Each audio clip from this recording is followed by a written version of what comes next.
So hello everyone, why do we follow in chapter का हम 2 topic कर चुके हैं। आज हमारा लास्ट टॉपिक है जो कि है इन्फेक्शियस डिजीज़। इन्फेक्शियस डिजीज़ को हमको एक डिटेल में पढ़ना है। हमारा इन्फेक्शियस डिजीज़ वाला टॉपिक बचा हुआ है, इस टॉपिक को हमको डिटेल में पढ़ना है। इसमें हम पढ़ेंगे मीन्स ऑफ स्प्रेड क्या होता है, मीन्स ऑफ स्प्रेड देखेंगे, और जो different types of causative agents, जो एजेंट्स डिजीज़ कॉज करते हैं इन्फेक्शियस डिजीज़, वो उनको पढ़ेंगे। फिर वैक्सीनेशन के बारे में जानेंगे, प्रिंसिपल्स जानेंगे, principles of prevention, principles of treatment, इन सब चीज़ों के बारे में जानेंगे। तो चलिए स्टार्ट करते हैं। सो हमारा टॉपिक है इन्फेक्शियस डिजीज़। इन्फेक्शियस डिजीज़ को डिटेल में पढ़ते हैं। तो इसमें टॉपिक नंबर 1 जो है 13.3.1, इन्फेक्शियस एजेंट क्या क्या हो सकता है। Infectious agent virus, bacteria, protozoa, fungi, ये सारा कुछ हो सकता है। तो virus, bacteria, fungi, protozoans, worms, ये सारी चीज़ें हैं जिनके कारण इन्फेक्शियस डिजीज़ होता है, जो कि एक पर्सन से दूसरे पर्सन तक फैलता है। अब एग्जांपल के लिए कुछ दे रखा है, जैसे सार्स कोव, ये जो वायरस है ये डिजीज़ कॉज करता है, इसको कोरोना वायरस डिजीज़ बोलते हैं। ठीक है, जो पॉजिटिव एजेंट है, जो कीटाणु जिसको बोल सकते हैं, वो सार्स कोव होता है, और जो बीमारी होता है वो कोरोना डिजीज़ होता है। जैसे लेशमानिया जो कि प्रोटोजोआ है, इसके कारण कालाजार होता है। स्टेफिलोकोकाई जो बैक्टीरिया है, इसके कारण एक्न होता है, मतलब चेहरे पे दाग धब्बा जो होता है वो। ट्रिपनोसोमा के कारण स्लीपिंग सिकनेस होता है। तो ये 3-4 चीज़ें आपको याद रखना है। राउंड वॉर्म भी होता है जिसके कारण इन्फेक्शियस डिजीज़ हो सकता है। डाइजेस्टिव प्रॉब्लम्स हो सकता है, जैसे स्कैरिस जो फाउंड होता है स्मॉल इंटेस्टाइन में, अगर उसके कारण हम बोले तो इन्फेक्शन हो सकता है, इंटेस्टाइनल इन्फेक्शन हो सकता है। सो अभी हम एक बहुत इंपॉर्टेंट चीज़ देखने जा रहे हैं, जिससे आपको सारा का सारा डिजीज़ का नाम याद हो जाएगा। लिटरली ये बहुत ही अच्छा ट्रिक है, और इससे सारा डिजीज़ का नाम याद हो जाएगा। बस एक निमोनिक याद रखना है, इनकम स्मॉल सी है मेरी पर स्वैग धाकड़ है। अब देखिए इससे कैसे हम डिजीज़ का नाम फाइंड करते हैं। और एक बात और ध्यान रखना है, ये सारे बैक्टीरियल डिजीज़ हैं, सॉरी वायरल डिजीज़ है, वायरस से होने वाला डिजीज़ है। ठीक है, तो income INCM, income small C है मेरी, PR पर SW, स्वैग SWHAG, स्वैग, ये स्वैग हो गया पूरा, धाकड़ है। ठीक है, तो ये हमारे पास ट्रिक है। अब देखिए, IN से influenza, common cold, mumps, small pox, chicken pox, herpes मतलब genital herpes, measles, polio, rabies, SARS CoV यानी corona virus disease, hepatitis, AIDS, gastroenteritis, dengue, yellow fever. तो ये ट्रिक है, इनकम स्मॉल सी है मेरी पर स्वैग धाकड़ है। कैसे याद करेंगे? Influenza, common cold, mumps, small pox, chicken pox, herpes, measles, polio, rabies, SARS CoV, उसके बाद आ जाएगा हेपेटाइटिस, एड्स, गैस्ट्रोएंटेराइटिस और डेंगू, येलो फीवर। तो ये है कुछ ट्रिक याद करने के लिए। अब आते हैं बैक्टीरियल डिजीज़ पे। बैक्टीरियल डिजीज़ को कैसे याद करेंगे वो देखते हैं। तो इसके लिए जो ट्रिक है वो ये कहता है कि टिप्पू चाहता पहले डिप्टी लिया, टिप्पू चाहता पहले डिप्टी लिया, ये इसका ट्रिक है। अब देखिए कैसे इससे हम याद करते हैं। टिप्पू चाहता पहले डिप्टी लिया। ठीक, अब देखिए टिप का टी से मतलब टाइफॉइड, पी से pneumonia, TU for tuberculosis, CH cholera, plague, diphtheria, tetanus, leprosy. ये उससे भी ज़्यादा इजी बैक्टीरियल डिजीज़ को याद करना। वायरल डिजीज़ थोड़ा सा आसान है, क्योंकि उसमें थोड़ा हमको वर्ड्स एक एक तोड़ के लिखना पड़ता है। यहाँ पे बहुत आसान शब्दों में है। और देखिए टाइफॉइड, साल्मोनेला टाइफी, ये याद रखना है। जो इम्पोर्टेंट है वो मैंने लिख रखा है यहाँ पे। Pneumonia, Streptococcus pneumonia, Haemophilus influenza. अब एक चीज़ में और कंफ्यूज नहीं होना है कि हेमोफिलस इन्फ्लुएंजा के नाम में तो इन्फ्लुएंजा है, लेकिन ये कॉज करते हैं निमोनिया, और इन्फ्लुएंजा दूसरा चीज़ है। ट्यूबरक्लोसिस जो है वो माइकोबैक्टीरियम ट्यूबरक्लोसिस होता है, पता ही होगा। कॉलेरा विब्रियो कॉलेरा से कॉज होता है, और टेटनस क्लोस्ट्रिडियम टेटानी से कॉज होता है। तो आई होप ये याद हो गया। वायरस का ट्रिक क्या था? वायरस का ये ट्रिक था कि इनकम स्मॉल सी है मेरी पर स्वैग धाकड़ है। और बैक्टीरियल डिजीज़ का क्या है? इसका है टिप्पू चाहता पहले डिप्टी लिया। बस ये दोनों ही इंपॉर्टेंट है, इसमें ज़्यादा नंबर ऑफ़ डिजीज़ है। अब जो हम देखेंगे प्रोटोजोन डिजीज़, फंगल डिजीज़, ये सब बहुत आसान है। इसमें 2-3 ही चीज़ है बस, और कुछ ज़्यादा नहीं है। तो देखिए प्रोटोजोन से होने वाला डिजीज़ एक मलेरिया, एक अमोबिक डायसेंट्री, ये दोनों में बहुत आसान है। मलेरिया होता है प्लाज्मोडियम से, अमोबिक डायसेंट्री होता है एंटामोबा हिस्टोलिटिका से। हेलमिंथिक डिजीज़ यानी जो हेलमिंथ से होता है, या फिर बोले तो वॉर्म से होता है, कीड़े से, तो उसमें है एस्कैरियासिस फाइलेरियासिस। एस्कैरियासिस एस्कैरिस से, फाइलेरियासिस वुचरेरिया ब्रोंकाइटिस से, ये दोनों पॉजिटिव एजेंट्स है। ओके, सो फंगल डिजीज़ में एक ही होता है रिंगवॉर्म, और ये 3 बीमारियों 3 माइक्रोब से होता है, माइक्रोस्पोरम, ट्राइकोफाइटन, एपिडिडोफाइटन। ये तीनों काफ़ी इंपॉर्टेंट है, नीट में बहुत बार पूछा जा चुका है। तो बस इतना अगर आप कंप्लीट कर लिए तो समझिए सारा कुछ याद हो जाएगा, और बहुत कम चीज़ बचेगा डिजीज़ के बारे में जो नहीं पता होगा आपको। ये सारा मोर देन इनफ है जिससे कि आप अच्छे से अपनी प्रिपरेशन कर सकते हैं। अब हम नेक्स्ट टॉपिक जो है हमारा इन्फेक्शियस डिजीज़ में सबसे पहला टॉपिक हम मोर पॉजिटिव एजेंट्स देख चुके हैं, इन्फेक्शन एजेंट्स देख चुके हैं, जिसमें वायरस, बैक्टीरिया, प्रोटोजोन, फंगाई, सारा कुछ देख चुके हैं, उससे कॉज होने वाले डिजीज़ भी देख चुके हैं। अब हम जानेंगे मीन्स ऑफ स्प्रेड, यानी कि किस मेथड से डिजीज़ स्प्रेड होती है। अब ऑब्वियसली इन्फेक्शियस डिजीज़ पढ़ रहा है तो ये पढ़ना तो स्वाभाविक है कि डिजीज़ स्प्रेड कैसे होती है, कि इन्फेक्शियस डिजीज़ का मतलब जो इन्फेक्शन से हो। तो देखिए, कम्युनिकेबल डिजीज़ जो होता है वो एक पर्सन से दूसरे पर्सन तक फैलता है, ये हमको पता है। पहला जो मीडियम होगा वो होगा एयर। अब एयर से कैसे फैलेगा भाई, तो through the little droplets of cough और स्नीज ऑफ इन्फेक्टेड पर्सन। अब मान लीजिए कोई इन्फेक्टेड पर्सन है, कोई बीमार व्यक्ति है जिसको कोई ऐसा बीमारी है जो एयर से फैलता है, ठीक है, तो वो जब खांसेगा या छींकेगा तो उसके जो मुंह से स्मॉल ड्रॉपलेट्स निकलेगा वाटर का, उसमें वो माइक्रोब्स होगा और उसी ड्रॉपलेट के थ्रू वो फैल जाएगा। ठीक, जैसे एग्जांपल के लिए कॉमन कोल्ड, कोरोना वायरस, आपको पता ही होगा पैंडमिक के टाइम पे सब लोगों को मास्क कहा जाता था पहनने के लिए, ताकि जो ड्रॉपलेट निकले वो बाहर ना आए और फैले नहीं। न्यूमोनिया, ट्यूबरक्लोसिस, ये सारा चीज़ जो है एयर से होकर स्प्रेड होता है। और हम बताया आपको कि एयर से स्प्रेड कैसे होता है, तो टिनी ड्रॉपलेट जो स्नीजिंग या कफिंग के दौरान निकलता है उसमें ही वो माइक्रोब होता है और वही फैल के हेल्दी पर्सन को इन्फेक्ट कर देता है। ओके, इससे प्रिवेंट कैसे किया जा सकता है, तो भीड़ भाड़ से दूर रहेंगे, अवॉइड पब्लिक प्लेसेस, ओके, और डिस्टेंस मेंटेन करके रखेंगे, सोशल डिस्टेंसिंग। नेक्स्ट चीज़ है वाटर। वाटर से डिजीज़ कैसे फैलता है, if excreta of the disease person get mix with drinking water of the healthy people.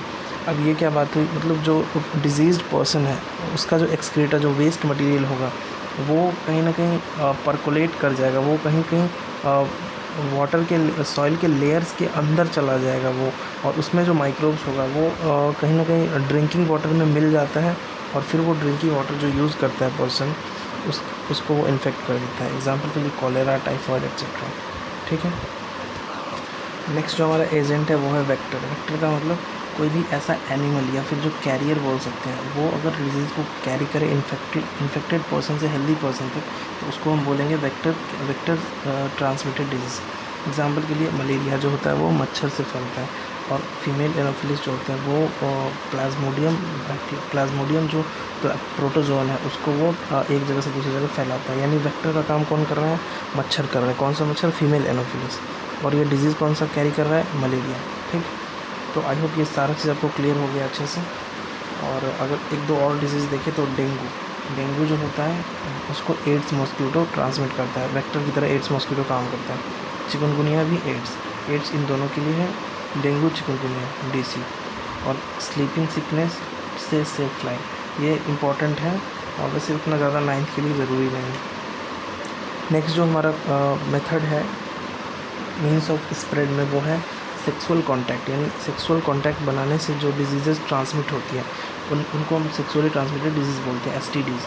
Disease caused by sexual transmitted disease और sexually transmitted disease, STDs। यानी कि जो disease sexual transmission से होता है उसको बोलते हैं STD, सेक्सुअली ट्रांसमिटेड डिजीज़। एक चीज़ और इसमें इंपॉर्टेंट है कि ये फिजिकल कांटेक्ट से बिल्कुल नहीं फैलता है। यानी अगर किसी से हाथ मिलाया जाए या उसके साथ खाना खाया जाए या उसका टॉवल शेयर किया जाए, कुछ भी किया जाए, तो वो नहीं फैला, वो फैलता है सिर्फ उसमें सेक्सुअल कांटेक्ट से, ब्लड के मिक्सिंग से। जैसे एड्स जो बीमारी है वो HIV नाम के वायरस से होता है, और ये फैल सकता है और कोई मीडियम है जैसे ब्लड ट्रांसफ्यूजन। अगर हेल्दी पर्सन का ब्लड इन्फेक्टेड पर्सन के ब्लड के साथ ट्रांसफ्यूज़ किया जाए, तो अगर हेल्दी पर्सन में वो ब्लड अगर आ गया तो उससे वो फैल जाएगा। नेक्स्ट है मदर टू बेबी। अगर किसी मदर को HIV है तो उसके बेबी को भी हो जाएगा, इसको वर्टिकल ट्रांसमिशन बोलते हैं। ब्रेस्ट फीडिंग, अगर किसी मदर को मान लीजिए कि पार्टुरेशन के बाद, अब बच्चा पैदा होने के बाद अगर मदर को एड्स हो जाता है तो उसके ब्रेस्ट फीडिंग से जो मदर अपना दूध पिलाएगी बच्चे को, उससे भी होकर वो एड्स हो सकता है। तो ये सारा 4 मेथड हम डिस्कस कर लिए किस चीज़ के बारे में, तो डिजीज़ के इन्फेक्शन के बारे में। कौन कौन सा था? एयर, वाटर, वेक्टर और सेक्सुअल कॉन्टैक्ट। ओके, तो हम यहाँ पे 2 टॉपिक को अच्छे से कवर कर चुके हैं। पहला था हमारा इन्फेक्शियस एजेंट्स, जिसमें बैक्टीरिया, वायरस के बारे में बता दिया आपको। दूसरा था मीन्स ऑफ स्प्रेड कैसे, एयर, वाटर, वेक्टर और सेक्सुअली ट्रांसमिटेड डिजीज़। तो आई होप ये चीज़ आपको अच्छे से क्रिस्टल क्लियर है। नेक्स्ट जो हम एक इंटरेस्टिंग चीज़ देखने जा रहे हैं उसका नाम है organ and tissue specific manifestations. Organ and tissue specific manifestation, ये बहुत ही ज़्यादा इंटरेस्टिंग चीज़ है। इसको जानने में बहुत ज़्यादा मज़ा आएगा। और हम जानेंगे कि जब हम कभी कभी ऐसा भी होता है कि जिस ऑर्गन से होके कोई माइक्रोब एंटर करता है वहाँ डिजीज़ नहीं कॉज करता है। तो आइए स्टार्ट करते हैं इसको। तो देखिए, सबसे पहले हम ये बताते हैं कि ये जो डिजीज़ कॉजिंग माइक्रोब्स है वो बॉडी में एंटर कहाँ से करता है और फिर वो जाता कहाँ है। जैसे अगर हम बात करें माइक्रोब्स की, तो माइक्रोब्स क्या काम करता है? डिजीज़ फैलाता है। तो डिजीज़ कैसे फैलाता है? वो पहले तो एंटर करता है बॉडी में, और एंटर करने के बाद वो किसी एक स्पेसिफिक जगह जाता है। एक स्पेसिफिक माइक्रोब एक स्पेसिफिक जगह ही जाता है। स्पेसिफिक बोले तो टारगेट ऑर्गन होता है इसका, स्पेसिफिक टारगेट ऑर्गन होता है, वहाँ पे ये जाता है और वहाँ पे क्या करता है? ये इन्फेक्शन कॉज करता है। यानी बेसिकली अगर बोला जाए कि अगर हम टारगेट ऑर्गन को आइडेंटिफाई कर लें तो हम डिज़ीज़ के बारे में बहुत कुछ जान सकते हैं, डिज़ीज़ के बारे में बहुत कुछ पता कर सकते हैं। ठीक है, तो चलिए अब स्टार्ट करते हैं आगे। अब देखिए, एक जो चीज़ है पहला, कि अगर माइक्रोब्स नाक से होकर एंटर कर रहा है तो हमारे मन में पहला बात क्या आएगा कि वो कहाँ जाएगा? लंग्स तक जाएगा, क्योंकि नाक से होकर जो रास्ता जाता है वो लंग्स तक जाता है। तो हमारा पहला सस्पेक्शन क्या रहेगा कि वो लंग्स तक जाएगा। एग्जांपल के लिए ट्यूबरक्लोसिस का जो पॉजिटिव एजेंट है माइकोबैक्टीरियम ट्यूबरक्लोसिस, वो नोज़ से होकर एंटर करता है, लंग्स तक जाता है और वो ट्यूबरक्लोसिस कॉज करता है। नेक्स्ट चीज़ है हमारे पास कि अगर माउथ से होकर एंटर किया है तो ऑब्वियसली मुंह से होकर रास्ता जाता है कहाँ तक? गट तक, यानी एलिमेंट्री कैनाल में, तो वो एक गट तक चला जाएगा। एग्जांपल के लिए टाइफॉइड, जॉन्डिस। टाइफॉइड का जो पॉजिटिव एजेंट होता है वो आपको पता होगा कि जो इन्फेक्टेड वाटर या इन्फेक्टेड फूड से बोले तो उससे एंटर करता है और वो हमारे टारगेट ऑर्गन गट में चला जाता है, यानी इंटेस्टाइन में चला जाता है और वहाँ वो इन्फेक्शन कॉज करता है। लेकिन अब जो है एक इसका उल्टा चीज़ देखने को मिलता है। वो क्या है कि हमेशा ये चीज़ सही नहीं होता कि वो जिस रास्ते से जा रहा है वहीं पर जाएगा। एग्जाम्पल की बात करते हैं, HIV जो होता है हमारे पास, ह्यूमन इम्यूनोडिफिशिएंसी वायरस, जो एड्स कॉज करता है, वो एंटर तो करता है सेक्सुअल ऑर्गन से होकर, जो सेक्स ऑर्गन्स होते हैं उससे होकर वो एंटर करता है। आपको पता है ये एक STD है, STD सेक्सुअली ट्रांसमिटेड डिजीज़। लेकिन ध्यान रखने वाली बात ये है कि ये सेक्सुअल ऑर्गन्स को इन्फेक्ट नहीं करता है। ये कहाँ चला जाता है? लिम्फ नोड्स के पास, और लिम्फ नोड के पास जाने के बाद वो कहाँ जाता है? वापस से लीवर के पास, ये लिम्फ नोड के पास जाता है HIV, ठीक है, और लीवर के पास प्लाज्मोडियम जाता है। प्लाज्मोडियम जो नेक्स्ट चीज़ ये है, प्लाज्मोडियम जो एंटर करता है मस्कीटो के बाइट से, तो ऑब्वियसली ये मन में आएगा कि वो ब्लड में जाएगा तो वो ब्लड को ही इन्फेक्ट करेगा, लेकिन ऐसा नहीं है। वो ब्लड से होते हुए चला जाता है कहाँ? लीवर के पास, क्योंकि प्लाज्मोडियम को न्यूट्रिशन चाहिए और लीवर में न्यूट्रिशन बहुत ज़्यादा होता है, तो वहाँ जाके वो मल्टीप्लाई करता है अपने नंबर में और इन्फेक्शन ज़्यादा कॉज करता है। तो एक चीज़ आप ये ध्यान रखिए कि टारगेट ऑर्गन का जो कॉन्सेप्ट है, जो ये डिसाइड करता है कि माइक्रोब जिस पाथवे से एंटर किया है उस पाथवे के ही टारगेट को जाके इन्फेक्ट करेगा, तो ये चीज़ ऑब्वियसली करेक्ट है। लेकिन हमेशा ये चीज़ सही नहीं होता है। कभी कभी वो जिस ऑर्गन से होके एंटर करता है उसको ना इन्फेक्ट करके वो किसी अलग ऑर्गन को इन्फेक्ट करता है, और यही कारण है कि इन सब बीमारियों के केस में सिम्टम को देख के हम पता नहीं कर पाएंगे कि कौन सी बीमारी है। तो साइन और सिम्टम नाम का 2 चीज़ होता है, उसको देख लेते हैं। साइन और सिम्टम जो होता है वो डिपेंड करता है टारगेट ऑर्गन पे, यानी साइन और सिम्टम यानी चिन्ह और लक्षण, ये डिपेंड करेगा कि टारगेट ऑर्गन कौन सा है। अगर टारगेट ऑर्गन मान लीजिए गट है, इंटेस्टाइन है, तो साइन और सिम्टम क्या हो सकता है? पेट में दर्द हो सकता है, वोमिटिंग हो सकता है, ये सब चीज़ हो सकता है, बॉवल्स हो सकता है, ये सब चीज़ हो सकता है। एग्जाम्पल के लिए टारगेट ऑर्गन अगर लंग्स है तो सिम्टम क्या होगा? ऑब्वियसली खांसी होगा, जुकाम होगा, कफ, ब्रेथलेसनेस यानी कि हाफना जैसा प्रॉब्लम हो सकता है। अगर टारगेट ऑर्गन लिवर है तो सिम्टम जॉन्डिस होगा, क्योंकि लिवर ख़राब होने से जॉन्डिस हो जाता है। अगर टारगेट ऑर्गन ब्रेन है, ब्रेन का मान लीजिए कोई किसी को डिजीज़ है तो सिम्टम क्या होगा? हेडेक, वोमिटिंग, फिट्स यानी मिर्गी का दौरा आ सकता है, अनकॉन्शियसनेस, बेहोश वगैरह हो सकता है, ये सारा चीज़। तो आई होप ये सारा चीज़ आपको समझ में आ रहा होगा कि टारगेट ऑर्गन का जो कॉन्सेप्ट है, यानी माइक्रोब किस ऑर्गन के पास फाइनली जाता है, ये चीज़ अच्छे से क्लियर हो रहा होगा कि जनरली तो यही होता है कि वो जिस पाथवे से एंटर किया उसी के थ्रू होकर वो अपने टारगेट ऑर्गन के पास जाएगा, टारगेट ऑर्गन के पास। लेकिन अगर ऐसा नहीं, हमेशा नहीं होता है, कभी कभी वो एंटर किसी और पाथ से करता है लेकिन उसका टारगेट ऑर्गन वहाँ पे नहीं होता, कोई दूसरा जगह होता है, तो उसी के लिए साइन और सिम्टम डिफरेंट होता है। जैसे टारगेट ऑर्गन लंग्स है अगर तो सिम्टम क्या होगा? कफ, ब्रेथलेसनेस, और वैसे ही, और लिवर में अगर कोई इन्फेक्शन है तो जॉन्डिस होगा, और ब्रेन में कोई इन्फेक्शन तो हेडेक, वोमिटिंग वगैरह होगा। अब जो एक चीज़ है कि जैसे ही हमारे बॉडी में जो माइक्रोब जाता है, तो माइक्रोब जैसे ही जाता है तो हमारा जो इम्यून सिस्टम है वो एक एक्टिव इम्यून सिस्टम होता है, तो वो कुछ कुछ सेल्स को भेजता है उन माइक्रोब्स को मारने के लिए।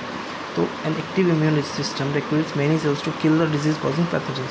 पैथोजन जो हमारे बॉडी में गया उसको मारने के लिए हमारा एक्टिव इम्यून सिस्टम सेल्स को भेजता है, किनको? वाइट ब्लड सेल्स को। तो ये रिक्रूटमेंट प्रोसेस को इन्फ्लेमेशन बोलते हैं। ये जो प्रोसेस होता है ना कि भेजा जा रहा है, इस भेजने के प्रोसेस को हम इन्फ्लेमेशन बोलते हैं। इन्फ्लेमेशन के कारण क्या होता है? लोकल फीवर, स्वेलिंग, रेडनेस, मतलब जैसे मान लीजिए किसी को कोई चींटी काटा तो उससे इन्फेक्शन हो गया वहाँ पे, और वहाँ पे इन्फ्लेमेशन हो जाता है, यानी जो वहाँ पे टॉक्सिक मटेरियल गया उसको फिर वहाँ से ख़त्म करने के लिए हमारा वाइट ब्लड सेल जो फाइट करता है, तो वहाँ पे लोकल रेडनेस या फिर बोले तो वहाँ पे स्वेलिंग हो जाता है, तो उसी को इन्फ्लेमेशन बोलते हैं। जैसे अगर मेरी बॉडी में, मान लीजिए किसी की बॉडी में अगर कोई कॉमन कोल्ड वायरस मान लीजिए चला गया, तो उसको मारने के लिए हमारा बॉडी का इम्यून सिस्टम क्या करेगा? बहुत सारा सेल्स को भेजेगा उसको मारने के लिए। तो जब वहाँ पे फाइट जब होगा तो उसके कारण कुछ चेंज होगा बॉडी में, बॉडी का टेम्परेचर कुछ चेंज होगा, इसके कारण फीवर देखने को मिलेगा। तो ये भी क्या है? एक इन्फ्लेमेशन है, ठीक है। तो इसका इन्फ्लेमेशन का इफ़ेक्ट हो सकता है, फीवर आ जाएगा या स्वेलिंग वगैरह हो सकता है। और लेकिन इन्फ्लेमेशन यही दिखाता है कि हमारा इम्यून सिस्टम एक्टिवली वर्क कर रहा है, इसलिए ये चीज़ बहुत अच्छा है। अगर किसी को इन्फ्लेमेशन हो रहा है मतलब कहीं ना कहीं ये इस चीज़ का साइन है कि इम्यून सिस्टम उसका एक्टिवली वर्क कर रहा है। तो आई होप ये सारा चीज़ आपको अच्छे से क्लियर है। अब हम दो जो डेडली डिजीज़ हैं, एक एड्स और दूसरा कैंसर, इन दोनों को डिटेल में पढ़ेंगे। इसके बारे में कुछ कुछ आपको अच्छी बातें बताएंगे जो कि काफ़ी ज़्यादा इम्पोर्टेंट है जानना, और इसके बारे में चलिए जानते हैं। सबसे पहला चीज़ एड्स। एड्स का जो फुल फॉर्म होता है वो होता है एक्वायर्ड इम्यूनोडेफिशिएंसी सिंड्रोम, ठीक है। ये HIV वायरस से होता है जिसका फुल फॉर्म है ह्यूमन इम्यूनोडेफिशिएंसी वायरस। ये दोनों सिंपल पॉइंट है।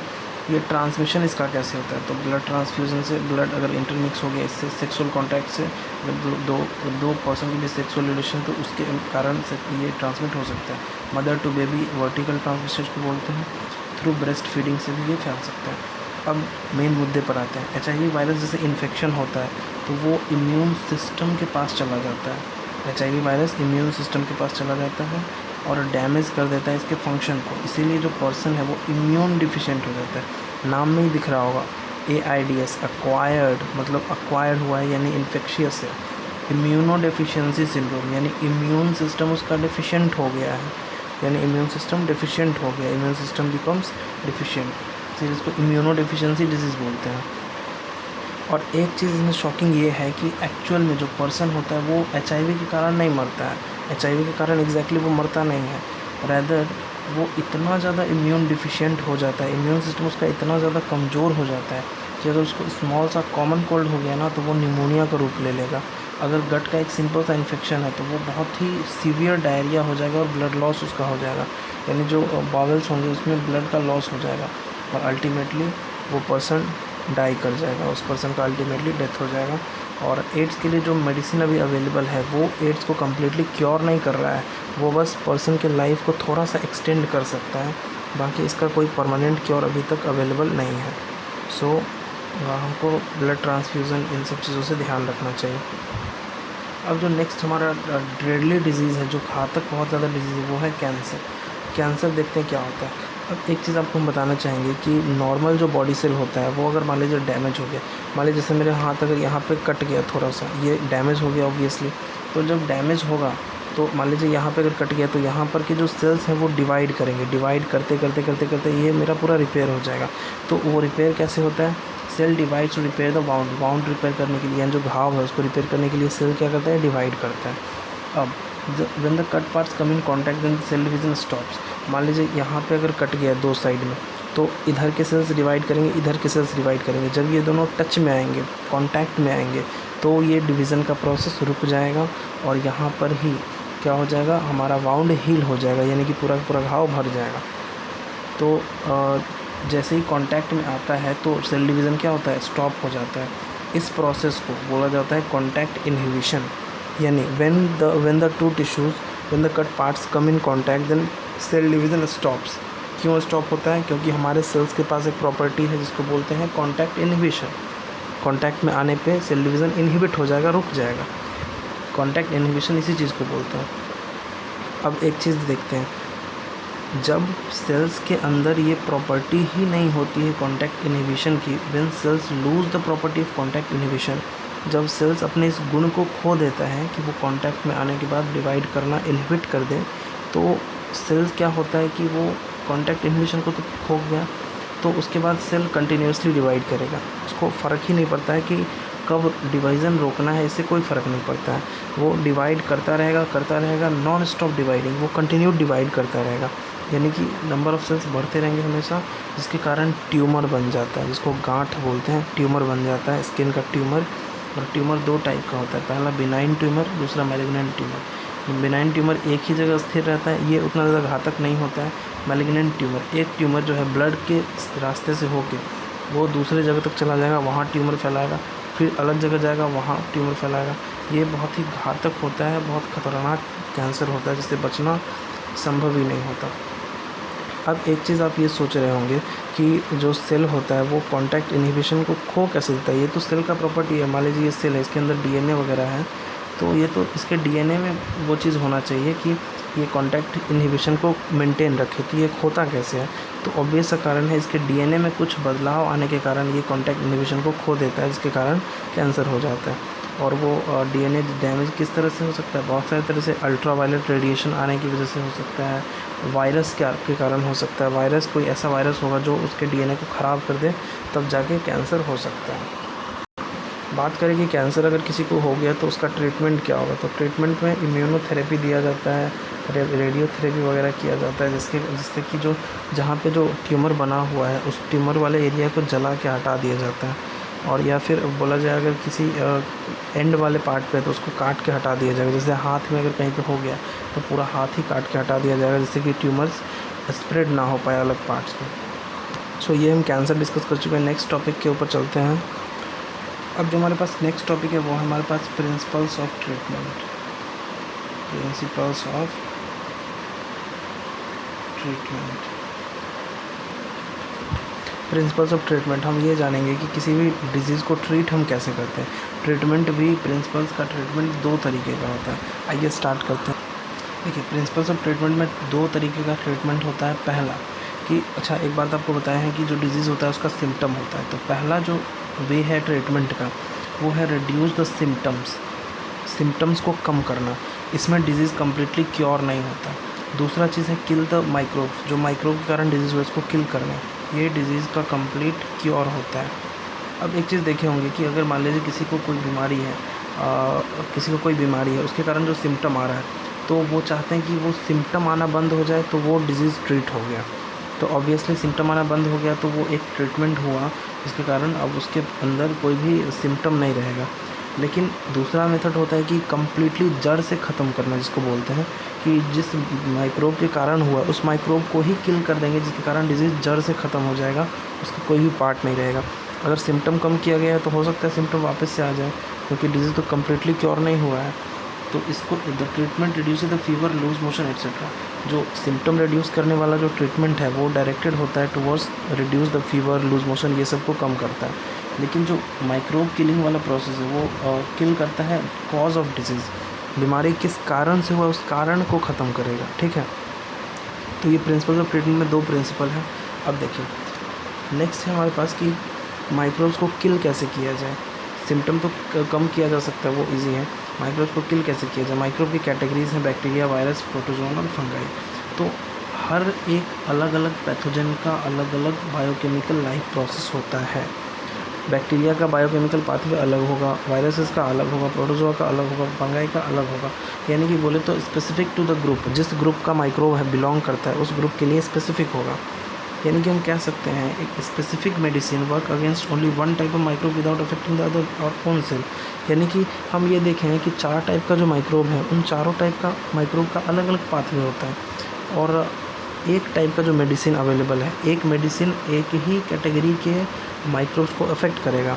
यानी कि अगर एक एंटीबायोटिक है तो वो सिर्फ और सिर्फ बैक्टीरिया के अगेंस्ट वर्क करेगा, तो सिर्फ बैक्टीरिया के अगेंस्ट, यानी हमारे बॉडी सेल को उससे कोई खतरा नहीं है, हमारा बॉडी सेल सेफ़ है क्योंकि वो सिर्फ और सिर्फ बैक्टीरियल पाथवे को ब्लॉक कर रहा है, बैक्टीरिया को मार रहा है, हमारे अपने सेल को नहीं मार रहा है, इसीलिए वो सेफ़ होता है। एग्जाम्पल के लिए एंटीबायोटिक जो बैक्टीरियल होता है तो बैक्टीरिया को वो मार देता है। अच्छा, अगर हम बात करें क्या वायरस के लिए दवाई बनाना मुश्किल क्यों है, क्यों वायरस के कारण वायरल डिजीज़ का जो ट्रीटमेंट होता है वो मुश्किल हो जाता है। क्योंकि देखिए हम ये देखें कि सबका अपना अपना बायोकेमिकल पाथवे होता है हर माइक्रोब का, तो उसका हम क्या करते हैं कि एक स्पेसिफिक दवाई देते हैं जो उसके बायोकेमिकल पाथवे को ब्लॉक करता है, उसको मार देता है। वायरस के केस में वायरस के पास अपना बायोकेमिकल मैकेनिज़्म होता ही नहीं है, बहुत कम के पास होता है, तो वो हमारे सेल की मशीनरी का यूज़ करता है।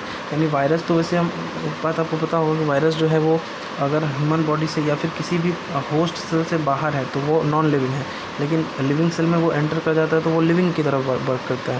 यानी हमारे बॉडी सेल में अगर वायरस एंटर कर गया तो वो लिविंग हो जाएगा, हमारे बॉडी सेल का अपना मैकेनिज़्म यूज़ करके वो मल्टीप्लाई करेगा बॉडी के अंदर। तो अगर हम वायरस के अगेंस्ट डिजीज़ अगर कोई मेडिसिन लेते हैं तो वो वायरस के पाथवे को ब्लॉक कैसे कर पाएगा, उसका अपना कोई मैकेनिज़्म है ही नहीं। इसी कारण से वायरस के अगेंस्ट दवाई बनाना मुश्किल हो जाता है, वायरल डिजीज़ का ट्रीटमेंट थोड़ा सा मुश्किल होता है। आई होप ये चीज़ समझ गए होंगे आप कि किस तरह से हम ट्रीटमेंट करते हैं और जो अलग अलग पाथवे होता है अलग अलग माइक्रोब्स का उसके अगेंस्ट अलग अलग मेडिसिन इफ़ेक्टिव होता है। और एग्जांपल के लिए बैक्टीरिया के अगेंस्ट में क्या इफ़ेक्टिव होता है तो एंटीबायोटिक इफ़ेक्टिव होता है और वो हमारे बॉडी के अपने सेल को इफ़ेक्ट नहीं करता है। ठीक है, नेक्स्ट चीज़ की ओर बढ़ते हैं। हमारा नेक्स्ट टॉपिक है प्रिंसिपल्स ऑफ प्रिवेंशन। प्रिवेंशन कैसे करेंगे, तो देखिए 3 लिमिटेशन होता है कोई भी इन्फेक्शियस डिजीज़ के ट्रीटमेंट के बाद। जो 3 लिमिटेशन होता है उसका 3 कमियां होती है, उनको जानते हैं पहले कि डिज़ीज़ के बाद बॉडी फंक्शन जो है वो कम्प्लीटली रिकवर कभी नहीं हो पाता है। अगर किसी को कोई भयानक वाला डिज़ीज़ हो गया तो उसका बॉडी फंक्शन 100% पहले के जैसा हेल्दी वैसा कभी बिल्कुल नहीं हो पाता है। नेक्स्ट चीज़ है कि कोई अगर एक डिजीज़ से सफ़र कर रहा है तो उसको कुछ टाइम के लिए बेड रिडन हो सकता है, तो बेड रिडन यानी कि उसको बेड रेस्ट करना पड़ सकता है, उसको घूमना फिरना बंद हो सकता है, तो वो एक जगह ही रेस्ट करेगा। और तीसरा चीज़ है कि इन्फेक्टेड पर्सन से जो हेल्दी पर्सन तक वो डिज़ीज़ है वो फैल सकता है। तो इन सब चीज़ों को ध्यान में रखते हुए हम कुछ प्रिवेंशन का मेथड देखते हैं कि किन सब चीज़ों की हेल्प से हम किसी डिज़ीज़ को प्रिवेंट कर सकते हैं, उसको स्प्रेड होने से प्रिवेंट कर सकते हैं, बचा सकते हैं। तो 2 तरीके के वेज़ हो सकते हैं डिज़ीज़ को बचाने के। पहला जनरल मेथड, इसमें जनरली हम जो यूज़ करते हैं वो सारा मेथड आएगा। नेक्स्ट है स्पेसिफिक वेज़। ठीक है, 2 वेज़ से हम प्रिवेंशन को जानेंगे।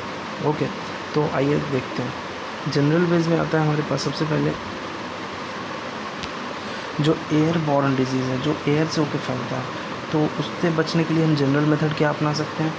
ओवर क्राउडेड प्लेसेस पे नहीं जाएंगे तो मास्क लगा के जाएंगे और हैंड को हाइजीन रखेंगे, सैनिटाइज वगैरह करके रखेंगे। ये है एयर बॉर्न डिजीज़ के लिए कि क्या करेंगे, ओवर क्राउडेड प्लेस पे नहीं जाएंगे, मास्क यूज़ करेंगे, सैनिटाइज यूज़ करेंगे, हैंड को सैनिटाइज करके रखेंगे, हाइजीन में रखेंगे। वाटर बॉर्न डिजीज़ के लिए ज़रूरी है कि सेफ़ ड्रिंकिंग वाटर होना चाहिए, फ़िल्टर वाला वाटर होना चाहिए जिसमें माइक्रोब्स की पॉसिबिलिटी बिल्कुल भी ना हो। नेक्स्ट चीज़ हमारे पास वेक्टर बॉर्न डिजीज़ेज़। तो वेक्टर बॉर्न डिजीज़ के लिए क्लीन इन्वायरमेंट होना चाहिए, साफ़ सुथरा वातावरण होना चाहिए जिससे कि कीड़े मकोड़े या फिर मच्छर वगैरह नहीं फैले, और वो नहीं फैलेगा तो बीमारी भी नहीं होगा। पब्लिक हाइजीन मेंटेन करना इंपॉर्टेंट है। ये तीनों चीज़ हो गया। पहला एयर बॉर्न के लिए हम देख लिए, वाटर बॉर्न के लिए देख लिए और वेक्टर बॉर्न के लिए देख लिए। इम्यून सिस्टम का जो डिजीज़ होगा,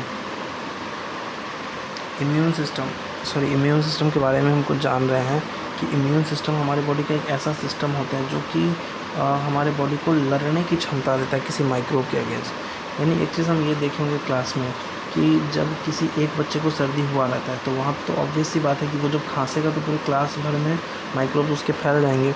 लेकिन क्या कभी आपने ये देखा है कि एक पर्सन को अगर सर्दी हुआ है और वो खांस रहा है पूरे क्लास में तो पूरे क्लास को सर्दी हो गया हो? ऐसा संभव नहीं है। क्यों नहीं होता है सबको सर्दी? क्योंकि सारे बच्चों के पास एक सिस्टम होता है, इम्यून सिस्टम, जो कि ये इंश्योर करता है कि उसके अंदर जो भी पैथोजन आए उसको वो मारने के लिए तैयार रहें। यानी not everyone catches cold even the one student has due to immunity. Immunity ही वो चीज़ है जिसके कारण वो हर पर्सन को वो छोटा छोटा डिजीज़ नहीं होता है, क्योंकि उसके पास इम्यून सिस्टम इतना है, इतना पावर है उसके शरीर में कि वो उस छोटे छोटे माइक्रोब से लड़ सकता है और इसके कारण उसको वो बीमारियाँ नहीं होंगी। तो ये था जनरल मेथड चारों तरह के डिजीज़ से लड़ने के लिए और प्रिवेंशन के लिए। अब है स्पेसिफिक वेज़ कैसे हो सकता है वो देखते हैं। अब देखिए किस तरह से हम माइक्रोब से प्रिवेंट करेंगे, उसके लिए जानना है स्पेसिफिक मेथड्स को। अगर कोई माइक्रोब पहली बार हमारे बॉडी में एंटर कर रहा है, मान लीजिए कि अगर किसी बच्चे को कभी किसी भी टाइम तक टाइफाइड नहीं हुआ, तो जो फर्स्ट टाइम हमारा बॉडी उस पैथोजन को देखता है, जैसे कि टाइफाइड का बैक्टीरिया अगर किसी ऐसे बच्चे में एंटर करता है जिसको कभी टाइफाइड नहीं हुआ था, तो पहली बार जब उसका इम्यून सिस्टम उस टाइफाइड के बैक्टीरिया को, पैथोजन को जो देखता है, तो उस टाइम उसका जो रिस्पॉन्स होता है, इम्यून सिस्टम जो रिस्पॉन्ड करता है, वो काफ़ी लो इंटेंसिटी का होता है। क्योंकि ऐसा इसलिए होता है क्योंकि उसके पास पहले से एंटीबॉडी नहीं होता है उससे लड़ने के लिए। तो जब पहली बार उसका पैथोजन जाता है तो इम्यून सिस्टम का रिस्पांस बहुत ही कम पावर का होता है। इसको प्राइमरी इम्यून रिस्पांस बोलते हैं, जो लो इंटेंसिटी का होता है। ठीक, अब नेक्स्ट टाइम जब एक बार बीमारी हो कि उसको अगर ठीक हो गया, तो अब अगले टाइम उसके पास एंटीबॉडी ऑलरेडी बना हुआ है उस पैथोजन के अगेंस्ट में। तो अब अगर उस बच्चे के अंदर टाइफाइड का माइक्रोब जाता है, तो जो सेकंड इनकाउंटर होता है, मतलब सेकंड टाइम जो फेस करता है उस माइक्रोब को हमारा इम्यून सिस्टम, तो सेकेंडरी इम्यून रिस्पांस होता है, इसको एनामनेस्टिक रिस्पांस भी बोलते हैं, वो बहुत हाई इंटेंसिटी का होता है। और ये इसलिए हो पाता है क्योंकि एक बार इन्फेक्शन हुआ था तो उस टाइम इम्यून सिस्टम पहचान गया था उसको, और उसके अगेंस्ट में वो एंटीबॉडी बहुत सारा बना के रखा हुआ था। अगर हम ग्राफ देखें तो ये अगर प्राइमरी इम्यून रिस्पांस है तो ये सेकेंडरी इम्यून रिस्पांस है, इतना ज़्यादा पावरफुल होता है। इसी कारण से सेकेंडरी इम्यून रिस्पांस में बहुत सारा एंटीबॉडी वहाँ पे इन्वॉल्व होता है और बीमारी बिल्कुल भी नहीं होता है। और ये चीज़ जो है ना, वो है प्रिंसिपल्स ऑफ इम्यूनाइजेशन। यानी इसी चीज़ के आधार पर इम्यून सिस्टम को वर्क किया जाता है इम्यूनाइजेशन के लिए, या वैक्सीनेशन बोले तो वैक्सीन भी इसी प्रिंसिपल पे वर्क करता है। तो वैक्सीनेशन के बारे में जानते हैं, आइए। तो प्रिंसिपल्स ऑफ इम्यूनाइजेशन हमारा लास्ट टॉपिक है ये इस चैप्टर का, इसके बाद चैप्टर फिनिश हो जाएगा। देखिए, स्मॉल पॉक्स जो एपिडेमिक हुआ था, जब स्मॉल पॉक्स का महामारी आया था, उस टाइम एवरी हेल्दी पर्सन को इन्फेक्शन हो गया था स्मॉल पॉक्स से, जब वो इन्फेक्टेड पर्सन से कांटेक्ट में आते थे। यानी हेल्दी पर्सन है, वो इन्फेक्टेड पर्सन के कांटेक्ट में आया, उसको स्मॉल पॉक्स हो गया, ठीक है। लेकिन एक चीज़ वहाँ पे ये ट्रेंड देखने को मिला कि जिनको एक बार स्मॉल पॉक्स होकर ठीक हो गया, उनको दोबारा स्मॉल पॉक्स नहीं हुआ। और कुछ ऐसा भी देखा गया कि कुछ औरतें जो गाय दूहा करती थी, यानी कि काऊ को मिल्क किया करती थी, उनको भी कभी स्मॉल पॉक्स नहीं हुआ। ये कैसे हुआ, इसको जानते हैं। देखिए, एक चीज़ आप समझ सकते हैं कि जो भी औरतें गाय दूहती होंगी, वो उनका कहीं ना कहीं काऊ से नियरनेस होता हुआ, काऊ के नज़दीक वो रहती होंगी, काऊ उसके कांटेक्ट में आती होंगी। तो काऊ के नज़दीक रहने पर वो लोग काऊ पॉक्स के रेसिस्टेंट हो गए थे। यानी जो औरतें थी वो गाय के नज़दीक रहती थी, गाय को धोती थी, उनको खाना खिलाती थी, तो वो उन गाय के नज़दीक रहती थी, जिसके कारण गाय को होने वाली जो बीमारी थी काऊ पॉक्स, उसके लिए उसका बॉडी क्या हो गया था, रेसिस्टेंट हो गया था। काऊ पॉक्स को सहने की क्षमता उन औरतों में हो गई थी। अब एक चीज़ देखा गया कि काऊ पॉक्स और स्मॉल पॉक्स दोनों सिमिलर होता है। तो जब वो औरतें काऊ पॉक्स के अगेंस्ट इम्यून हो गई, तो स्मॉल पॉक्स के अगेंस्ट भी वो इम्यून हो गई, ऐसा देखा गया। यानी कि लगभग स्मॉल पॉक्स के भी रेसिस्टेंट वो लोग हो गए। सो एडवर्ड जेनर के दिमाग लगाए वहाँ पे, और काऊ पॉक्स जो चीज़ था वो उन लोगों को देने लगे जो लोग हेल्दी थे, ताकि वो रेसिस्टेंट हो सके स्मॉल पॉक्स से। यानी आप समझ सकते हैं स्मॉल पॉक्स पैंडेमिक था, वो बहुत तेज़ी से फैल रहा था और सीवियर फॉर्म ले चुका था, बहुत ही तगड़ा वाला डिजीज़ वो हो चुका था। एडवर्ड जेनर क्या कि काउ पॉक्स जो होता है, काउ के अंदर से कुछ जो माइक्रोब्स होता है उसको निकाल के और रब कर देते हैं स्किन पे, लोगों के स्किन पे, और ताकि वो लोग रेसिस्टेंट हो जाए स्मॉल पॉक्स के। क्योंकि ऐसा वो लोग स्टडी किए, पहले देखें कि क्या कैसे ये काम कर रहा है, फिर जाके वो लोग ऐसा किए। और काउ जो है लैटिन में इसको वैक्सा बोला जाता है, काउ पॉक्स को वैक्सीनिया, इसी वर्ड से वैक्सीन आया। कहीं ना कहीं स्टार्टिंग वैक्सीन जो था वो काउ पॉक्स के अगेंस्ट ही स्टार्ट हुआ, स्मॉल पॉक्स के अगेंस्ट काउ पॉक्स उस टाइम बहुत ज़्यादा फेमस था, इसी वजह से वैक्सीन वर्ड वहाँ से ही आया। इम्यूनाइजेशन को अगर हम बोलें, इम्यूनाइजेशन को डिफाइन किया जाए तो the way of fooling the immune system by introducing dead microbes into the body is called immunization. यानी कि हमारे इम्यून सिस्टम को फूल बनाया जाता है, यानी कि एक तरह से बोले बेवकूफ़ बनाया जाता है। हमारे बॉडी में डेड माइक्रोब्स को भेजा जाता है, मरे हुए माइक्रोब्स को भेजा जाता है, और हमारा इम्यून सिस्टम उन मरे हुए माइक्रोब्स को पहचान लेता है और उनको ज़िंदा समझ के उनके अगेंस्ट एंटीबॉडी बना देता है। ठीक है, एंटीबॉडी बना देता है और उस टाइम वो उसको उन मरे हुए माइक्रोब्स के ऊपर एक्शन करता है। लेकिन चूँकि वो मरा हुआ माइक्रोब होता है, इसलिए हमारे बॉडी को कोई भी इफेक्ट नहीं पहुँचता है, कोई भी हार्म नहीं होता है। नेक्स्ट टाइम अगर वो असली वाला माइक्रोब, अगर लिविंग जिंदा माइक्रोब भी हमारे बॉडी में गया, तो चूंकि हमारे बॉडी के इम्यून सिस्टम के पास पहले से एंटीबॉडी है, तो वो सेकेंडरी इम्यून रिस्पॉन्स होगा, बहुत ही हाई इंटेंसिटी का इम्यून रिस्पॉन्स होगा, और फिर वहाँ पे वो सारा का सारा माइक्रोब मर जाएगा और हमारा बॉडी सेफ़ रहेगा। तो इसी कारण से इम्यूनाइजेशन स्टार्ट हुआ, और इम्यूनाइजेशन कहीं ना कहीं बहुत ज़्यादा इफेक्टिव है किसी बीमारी को इरेडिकेट करने के लिए। जैसे काउ पॉक्स अभी कम्प्लीटली इरेडिकेट हो चुका है, इंडिया से पूरा का पूरा ख़त्म हो चुका है, इतना ज़्यादा इम्यूनाइजेशन हो चुका है। अच्छा, आप दो चीज़ जानते हैं, फर्स्ट वैक्सीन जो है वो डिस्कवर किया गया एडवर्ड जेनर के द्वारा स्मॉल पॉक्स में, और फर्स्ट एंटीबायोटिक जो है अलेक्जेंडर फ्लेमिंग बनाए थे, पेनिसिलिन। और इसी तरह से ये चैप्टर हमारा समाप्त होता है। अगले वीडियो में हम कुछ क्वेश्चंस आपको देंगे, उन क्वेश्चंस का आंसर करते करते आपको पूरा का पूरा रिवाइज़ हो जाएगा, और सारा क्वेश्चन रिवाइज़ करने के बाद आपका चैप्टर बहुत ही अच्छे तरीके से प्रिपेयर हो जाएगा। Thank you very much for watching.